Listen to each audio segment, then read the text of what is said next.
আজকের গল্প দুটো জাদুকরি রাস্তাকে নিয়ে। একটা ছিল পাকা রাস্তা আর একটা ছিল কাঁচা রাস্তা। পাকা রাস্তাটা দেখতে ছিল অনেক সুন্দর, যেখানে কোনো ভাঙাচোরা ছিল না। আর কাঁচা রাস্তার পথটা ছিল অনেক কঠিন, সেখানে ছিল এবড়ো খেবড়ো ভাঙাচোরা। একদিন এক পথিক দুটো রাস্তার মাঝখানে এসে দাঁড়ালো। সে দেখতে পায় সামনে রাস্তা একটা পাকা আর একটা কাঁচা। সে বুঝতে পারছে না সে কোন রাস্তায় যাবে।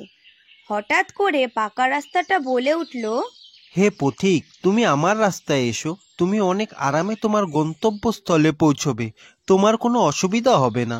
আর পাশের রাস্তাটা তো কাঁচা, ওই রাস্তায় গেলে তোমার হয়তো অনেক অসুবিধা হতে পারে। তখন কাঁচা রাস্তা বলল, হে পথিক, তুমি আমার রাস্তা দিয়ে চলো, তুমি আমার কাঁচা রাস্তা দিয়ে চলো। তুমি চলতে হয়তো একটু কষ্ট হবে, কিন্তু হতে পারে আগে তোমার জন্য কিছু ভালো অপেক্ষা করছে।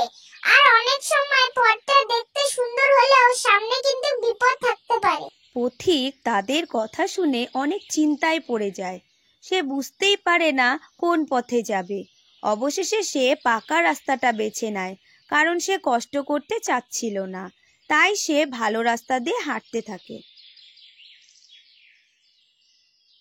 কয়েকদিন পর আবার একজন পথিক সে রাস্তা দুটোর মুখোমুখি এসে পৌঁছলো। সে একইভাবে বুঝে উঠতে পারছিল না কোন পথ দিয়ে যাবে। লোকটা ছিল একজন দিনমজুর, একটা খেটে খাওয়া মানুষ, কিন্তু সে পথ ভুলে রাস্তা দুটো সামনে এসে পৌঁছলো। একইভাবে পাকা রাস্তাটা বলে উঠল, তোমাকে দেখে অনেক ক্লান্ত মনে হচ্ছে, তুমি ওই কাঁচা রাস্তাটা দিয়ে যেও না। তুমি আমার উপর দিয়ে যাও, তোমার কোনো কষ্টই হবে না। এরপর কাঁচা রাস্তাটা বলে উঠল, হে পথিক, তুমি ওর রাস্তা দিয়ে যেও না, তুমি আমার রাস্তা দিয়ে যাও। হ্যাঁ, তোমার হয়তো একটু কষ্ট হতে পারে, কিন্তু কোনো বিপদ হবে না। তোমার হয়তো সামনে কিছু তোমার জন্য ভালো অপেক্ষা করছে। লোকটা বেশ চিন্তায় পড়ে যায়। লোকটা ছিল একজন পরিশ্রমী ব্যক্তি, সে কষ্ট করতে জানতো। সে ভাবে, যাই, আজকে এই পথটা দিয়েই যাই, দেখি সামনে কি আছে। এই বলে লোকটা কাঁচা রাস্তা দিয়ে হাঁটতে শুরু করে। সে অনেক কষ্ট করে সামনে এগিয়ে যায়। কিছু পথ হাঁটার পর সে সামনে একটা বাক্স দেখতে পায়। বাক্সটা খুলে সে দেখে বাক্সের মধ্যে অনেক সোনার অলংকার। লোকটা অবাক হয়ে যায়। সে বাক্সটা নিয়ে সামনের দিকে এগোতে থাকে। কিছু পথ চলার পর এসে দেখে দুটো রাস্তায় এক জায়গায় মিলিত হয়েছে। সে সামনে আগের ভালো রাস্তাটা দেখতে পায়, সাথে এও দেখতে পায় একটা লোক মরে পড়ে আছে।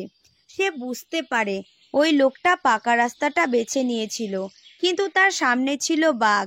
আর সেও বুঝতে পারে সে যদি ওই রাস্তাটা বেছে নিত, তাকেও হয়তো বাঘের কবলেই পড়তে হতো। একটু পর কাঁচা রাস্তাটা আবার বলে উঠল, কি পথিক, আমি বলেছিলাম না তোমার জন্য ভালো কিছু অপেক্ষা করছে? দেখো তো, আজকে তুমি তোমার কষ্টের ফল পেলে। আমি জানি আমার রাস্তায় হাঁটতে তোমার অনেক কষ্ট হয়েছে, কিন্তু আশা করি তোমার কষ্টটা দূর হয়ে যাবে খুব তাড়াতাড়ি। লোকটা অনেক খুশি হয়ে যায় আর কাঁচা রাস্তায় পাওয়া সোনার বাক্সটি নিয়ে তার বাড়ির দিকে রওনা দেয়।